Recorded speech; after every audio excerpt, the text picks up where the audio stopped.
Hi everyone, कैसे। तो देखिए अभी का जो ये क्लास है ये साइंस का है, एनसीईआरटी क्लास 10वीं के लिए।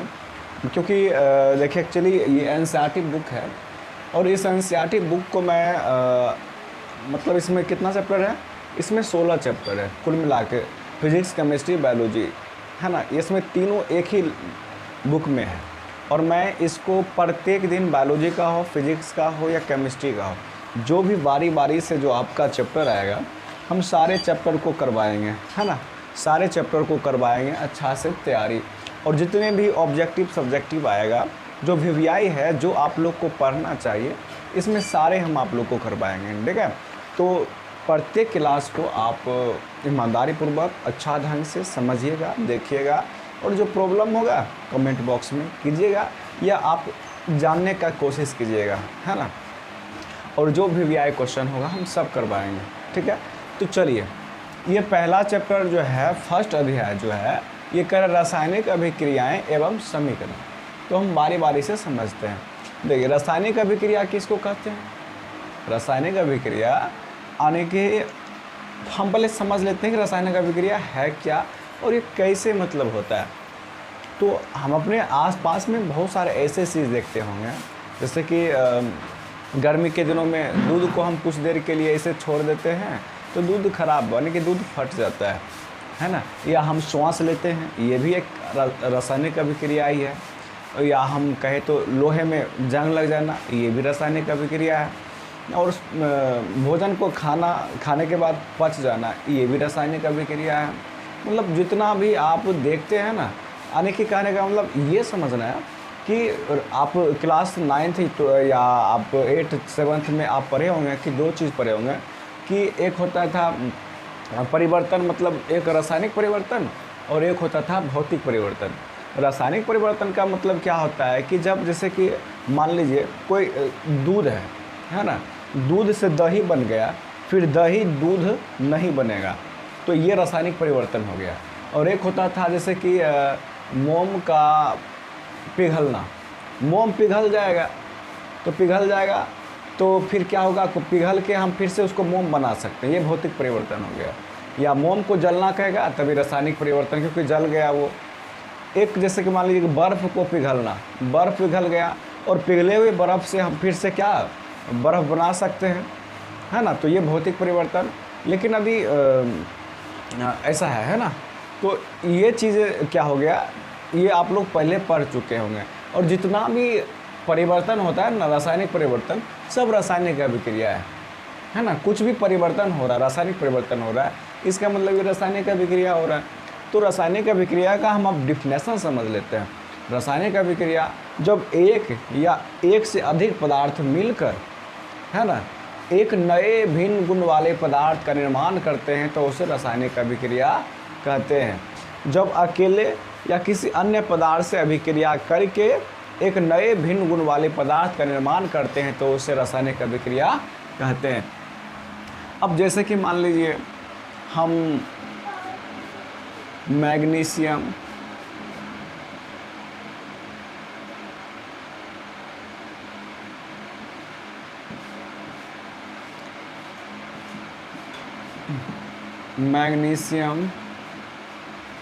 प्लस ऑक्सीजन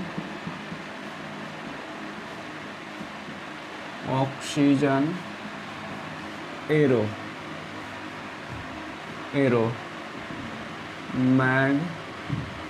मैग्नीशियम ऑक्साइड,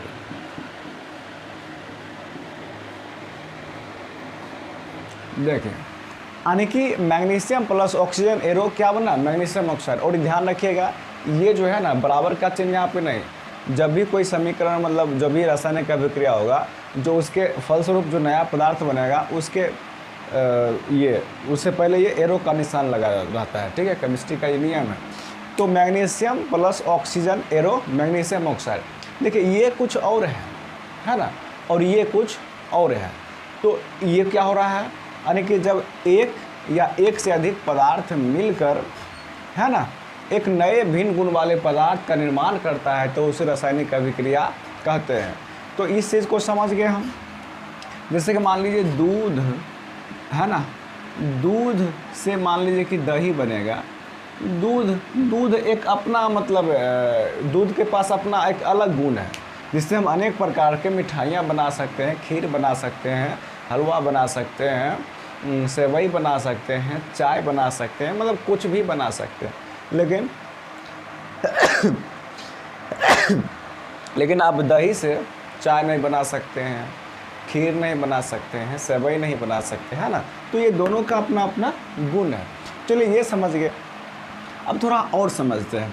देखिए मैग्नीशियम और ऑक्सीजन और मैग्नीशियम, देखिए मैग्नीशियम ऑक्साइड ये क्या है, हम इसको क्या कहेंगे, है ना। अब सवाल ये आएगा कि जो रासायनिक अभिक्रिया में भाग लेते हैं उसको क्या कहते हैं। तो रासायनिक अभिक्रिया में भाग लेने वाले को कहते हैं अभिकारक, इसको बोलते हैं अभिकारक।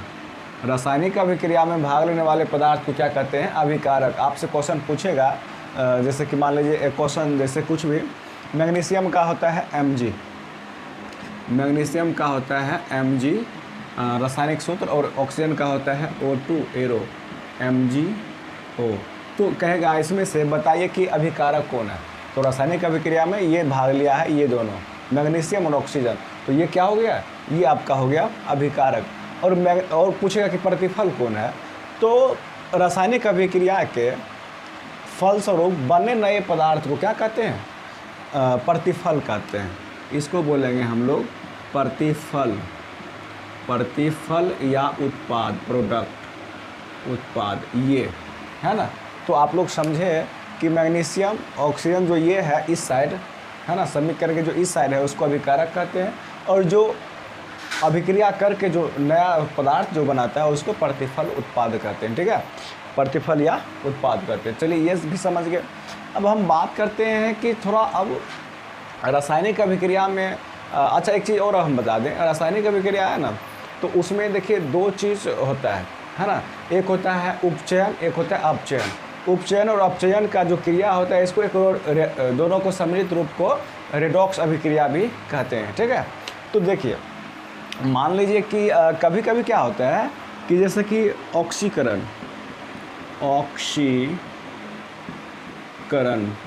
ऑक्सीकरण अभिक्रिया, या इसको आप उपचयन भी कहते हैं, उपचयन अभिक्रिया। एक होता है अपचयन, एक होता है अपचयन अभिक्रिया। ठीक है, तो कभी कभी पूछ देगा कि ऑक्सीकरण या उपचयन क्या है, कभी कभी पूछेगा कि अपचयन क्या है, अपचयन अभिक्रिया क्या है। ध्यान दीजिएगा कि जैसे कि ऑक्सीकरण में क्या होता है कि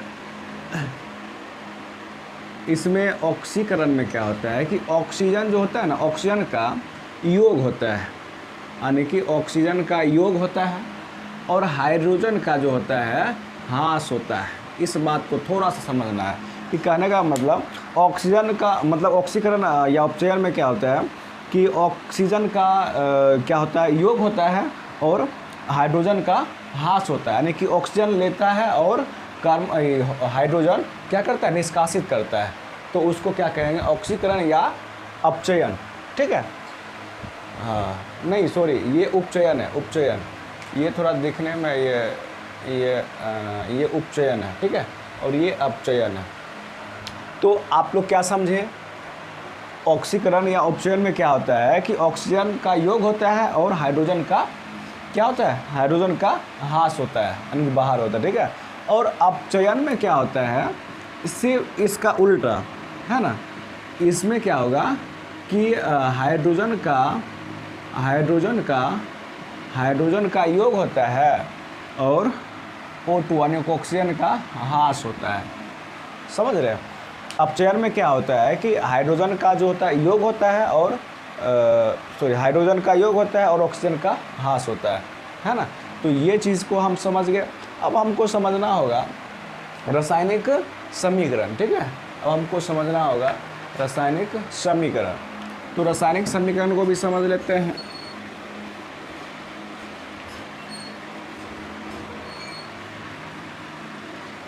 रासायनिक समीकरण,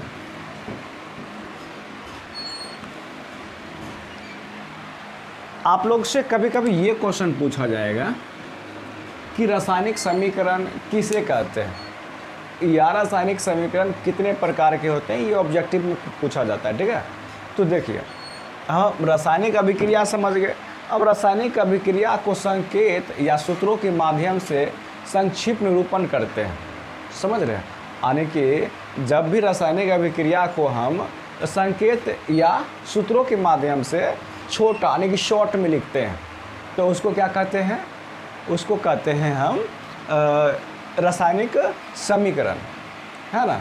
जब भी हम जैसे कि मान लीजिए ये मेरा रासायनिक अभिक्रिया हो रहा है, अब इसको मान लीजिए कि मान लीजिए रासायनिक अभिक्रिया हो गया, ये थोड़ा ये इस तरह से सूत्र है, मतलब ये सूत्र नहीं है ना। ऐसे हम इसका वर्ड जो नाम है उसको लिख दिए, लेकिन इसको इतना बड़ा लिखने के लिए नहीं कह रहा है। रासायनिक समीकरण इतना बड़ा इसको लिखने के लिए नहीं कह रहा है, इसको लिखने के लिए कितना कह रहा है, ये छोटा, है ना। आप इसका सूत्र के माध्यम से आप इसको छोटा देख रहे हैं, एक मैग्नीशियम के जगह पे ये हो जाएगा और यहाँ से ये देखिए इतना बड़ा हो गया, लेकिन इसी चीज़ को ये शॉर्ट में लिखा जा रहा है, तो ये रासायनिक समीकरण हो गया। यानी कि रासायनिक अभिक्रिया को संकेतों या सूत्रों के माध्यम से संक्षेप निरूपण को ही रासायनिक समीकरण कहते हैं। यानी कि इसको रासायनिक अभिक्रिया को संक्षेप में लिखना यानी शॉर्ट में लिखना ही रासायनिक समीकरण कहलाता है। जैसे मान लीजिए कि हम इतना बड़ा लिखते हैं magnesium plus oxygen arrow magnesium oxide, तो ये देखिए इतना बड़ा हो गया, तो इससे क्या होता है, मेरा कॉपी भी खर्च होगा, समय भी बर्बाद होगा, और जिसको हिंदी लिखने के लिए नहीं आता है उसको भी प्रॉब्लम होगा, वो सही से लिख नहीं पाएगा, है ना। लेकिन इसी का मैग्नीशियम का Mg और ऑक्सीजन का O2 और मैग्नीशियम ऑक्साइड का MgO, ये सिंपल से हम लिख दिए। तो रासायनिक समीकरण का यही होता है कि आप रासायनिक अभिक्रिया को संक्षिप्त में लिख सकते हैं। ठीक है, तो चलिए ये समझ गए। अब रासायनिक समीकरण कितने प्रकार का होता है वो भी आप समझ गए हैं कि रासायनिक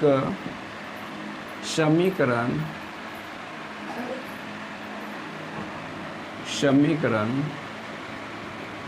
रासायनिक समीकरण ये जो है ना, ये रासायनिक समीकरण ये दो प्रकार के होते हैं। रासायनिक समीकरण दो प्रकार के होते हैं। एक होता है संतुलित रासायनिक समीकरण, एक होता है संतुलित रासायनिक समीकरण और दूसरा होता है असंतुलित रासायनिक समीकरण। असंतुलित रासायनिक समीकरण, ठीक है। तो हम इस चीज़ को समझ गए कि पहला होता है मेरा संतुलित रासायनिक समीकरण और दूसरा होता है असंतुलित रासायनिक समीकरण। तो देखिए इसमें क्या होता है कि संतुलित रासायनिक समीकरण में जो होता है कि संतुलन यानी कि दोनों तरफ, जैसे मान लीजिए ये है ना, ये देखिए एक है मतलब ये दोनों इसका संतुलन बना है, दोनों बराबर है, लेकिन क्या होता है ये दोनों बराबर ही रहेगा, है ना। यदि ऐसे हो गया तो संतुलित रासायनिक समीकरण नहीं हुआ, है ना। और ये ऐसे भी हो गया फिर भी नहीं, यानी कि दोनों इक्वल बराबर रहना चाहिए दोनों ओर। मान लीजिए एक तराजू है, हम 1 kg इधर लगाते हैं, 1 kg इधर देते हैं बट्टा, और इधर मान लीजिए कि कोई 1 kg का कुछ सामान लेते हैं, दोनों है ना, दोनों इक्वल होना चाहिए, तब होता है बैलेंस दोनों में बना रहता है ना। तो यहाँ पे वही बात कर रहा है। ये संतुलित में क्या होता है, जो परमाणु होता है ना, ये यानी कि दोनों तरफ परमाणु की संख्या इक्वल होना चाहिए, बराबर होना चाहिए। जैसे कि हम एग्जाम्पल समझते हैं, जैसे कि H2 है ना plus Cl2, H2 plus Cl2 arrow 2HCl, यानी कि कहना मतलब ये H का मतलब होता है H2 हाइड्रोजन 2 है, और Cl से होता है क्लोरीन, क्लोरीन भी 2 है ना। तो ये जो बना हाइड्रोक्लोराइड, कहने का मतलब हाइड्रोजन भी 2 है और क्लोरीन भी 2 है। और यहाँ पे जो बना है इसमें भी देखिए हाइड्रोजन 2 है और 2 क्लोरीन है, 2 को हमने कॉमन ले लिए, समझ रहे। तो यहाँ से सिंपली ये जो है ये मेरा जो बना ये रासायनिक यानी कि जो समीकरण का जो कौन सा भाग होगा, तो ये संतुलित रासायनिक समीकरण होगा, क्योंकि दोनों का संतुलन बना है ना। ये एक साइड इधर जो है, इधर भी परमाणु की संख्या उतना ही है और जितना इतना यहाँ पे क्वेश्चन पूछेगा कि इसमें उत्पाद कौन है। उत्पाद ये है जो रासायनिक अभिक्रिया के फलस्वरूप जो नया पदार्थ बनता है उसको उत्पाद कहते हैं। और यदि इसी में पूछेगा अभिकारक कौन है, तो रासायनिक अभिक्रिया में भाग लेने वाले पदार्थ को अभिकारक कहते हैं। ठीक, और उसके बाद हम बात कर लेंगे असंतुलित रासायनिक। तो इसका संतुलित रासायनिक समीकरण का जो डेफिनेशन दीजिएगा कि जब, है ना, जब दोनों तरफ, यानी कि जब दोनों तरफ, एक तरफ ये हो गया एरो के इस साइड और एक तरफ ये हो गया, यानी कि जब दोनों तरफ परमाणु की संख्या बराबर होती है तो उसे कहते हैं संतुलित रासायनिक समीकरण। दोनों और परमाणु की संख्या इक्वल बराबर होता है तो उसे क्या कहते हैं, संतुलित रासायनिक समीकरण। और संतुलित रासायनिक समीकरण को संतुलित, यानी कि किसी भी रासायनिक समीकरण को संतुलित कैसे करते हैं ये भी आगे बताएंगे। और अगला है मेरा कि असंतुलित रासायनिक समीकरण, यानी कि जब परमाणु की संख्या बराबर नहीं होता है, दोनों तरफ परमाणु की संख्या बराबर नहीं होता है तो उसे कहते हैं असंतुलित रासायनिक समीकरण। जैसे कि हम कुछ भी एग्जाम्पल ले लेते हैं। अब यही देखिए ना, ये जैसे कि ये है Mg plus O2 arrow MgO, है ना, यानी कि magnesium plus oxygen arrow magnesium oxide, है ना। तो ये जो होता है, यहाँ पे ध्यान दीजिएगा, मैग्नीशियम एगो है और ऑक्सीजन दूगो है, और यहाँ पे MgO, है ना, मैग्नीशियम भी एक, मैग्नीशियम एक और ऑक्सीजन एक, यहाँ पे क्या है, दो होना चाहिए लेकिन एक ही है, तो ये असंतुलित नहीं है ना। और भी हम एग्जांपल समझते हैं, H plus Cl2 arrow 2HCl, यहाँ पे देखिए हाइड्रोजन एक ही है और यहाँ पे दो दे दिया, क्लोरीन यहाँ पे दो है, यहाँ दो है, ठीक है, लेकिन हाइड्रोजन एक कम कर दिया, तो इसका मतलब ये असंतुलित है ना। कुछ असंतुलित रासायनिक समीकरण दे दिया जाएगा और कहेगा इसको संतुलित कीजिए। जैसे कि यही यहाँ पे ध्यान देंगे कि यहाँ पे देखेंगे कि हाइड्रोजन कितना है, यहाँ पे कितना है, तो यहाँ पे क्या है, यहाँ पे दो हाइड्रोजन है और दो यहाँ पे भी क्लोरीन है, इसमें भी दो क्लोरीन है, लेकिन यहाँ पे हाइड्रोजन एक ही है ना, तो इसको भी दो कर देंगे। तो इसको भी हम समझाएंगे अच्छा से इसको बाद में। अब इस चीज़ को समझ गए। अब चलिए कुछ क्वेश्चन जो टॉपिक का आपके बुक का जो कुछ क्वेश्चन आता है वो करवा देते हैं। ये तो था ही और ये क्वेश्चन पूछा जाता है।